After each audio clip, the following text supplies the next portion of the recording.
Mummy के बारे में हम क्या बोलें, उनका पूरा जीवन ही संघर्षपूर्ण रहा है अभी तक का। कि छोटी सी जगह में पैदा हुई, जन्म लिया, लेकिन मम्मी का एक चीज़ रही है कि कभी हार नहीं मानी उन्होंने किसी चीज़ से। कैसी भी परिस्थितियाँ आई हैं, कुछ भी आई हैं, सबका हंसकर सामना किया है।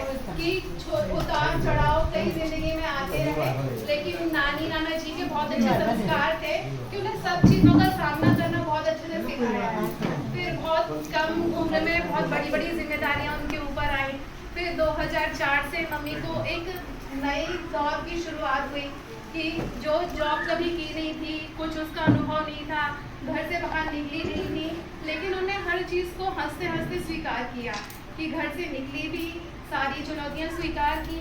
फिर उसके बाद नौकरी के लिए भाग दौड़ करना, क्योंकि अपने पति के ना रहने के बाद फिर एक नौकरी को पाना और फिर उसको निभाना साथ में, ये बहुत बड़ी चीज़ होती है।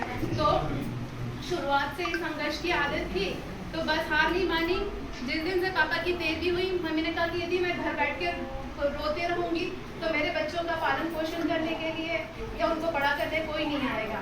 तो फिर वहाँ से भागदौड़ शुरू हुई, फिर नौकरी पाई अपनी और हंसते खेलते अपनी नौकरी की। कभी उसका रोना नहीं रोया या अपनी परेशानियाँ या वो दुखड़े नहीं रोई कि हाँ हम बहुत परेशान हैं या हमारे ऊपर ऐसा है। सब अच्छा हंसते हंसते करती रही। हम बच्चों की परवरिश भी इतने अच्छे से की कि हम लोगों को कभी एहसास नहीं हुआ कि पापा नहीं है और सिर्फ हम लोग माँ के भरोसे हैं।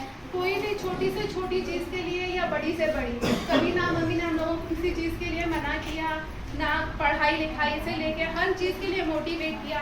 हम लोगों ने जिस चीज़ की डिमांड की वो हर चीज़ जो संभव था हर चीज़ पूरा करने की कोशिश की, और जो चीज़ें सामने आती थी उनको करने का पूरा अच्छे तरीके से पूरा करने की कोशिश करती रही। जैसे मेरी शादी की बात आई जब, तो मम्मी के पास जितने पैसे थे बोलते कि पूरा सब इसमें लगा देंगे, ये अच्छे से हो जाए, बाकी का आगे देखा जाएगा, जो होगा भगवान ने लिख रखा होगा वो होगा। बहुत अच्छे से शादी की मेरी बढ़िया।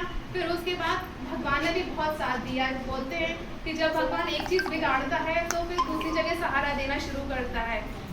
फिर ये कि भगवान ने इतना साथ दिया कि हम लोग आज ईश्वर की कृपा से और मम्मी पापा के पुण्य प्रताप से तीनों भाई बहन सरकारी जॉब में हैं। तो ये एक बहुत बड़े गौरव की बात है हम लोगों के लिए। और अब ये है कि मम्मी की अभी एक पारी ही खत्म हुई है, ये अभी दूसरी पारी की शुरुआत है। इस पारी में संघर्ष बहुत थे, बहुत जिम्मेदारियां थी और आपने उनको इतने अच्छे से निभाया है। अब आपके सुख से रहने के, अच्छे से रहने के दिन आए हैं। अब आप बिल्कुल सारी चिंताएं छोड़कर अच्छे आराम से अपने लड़के बहू के साथ में बढ़िया अच्छे से रहिए। सब बच्चे अपने सेल्फ डिपेंड हैं।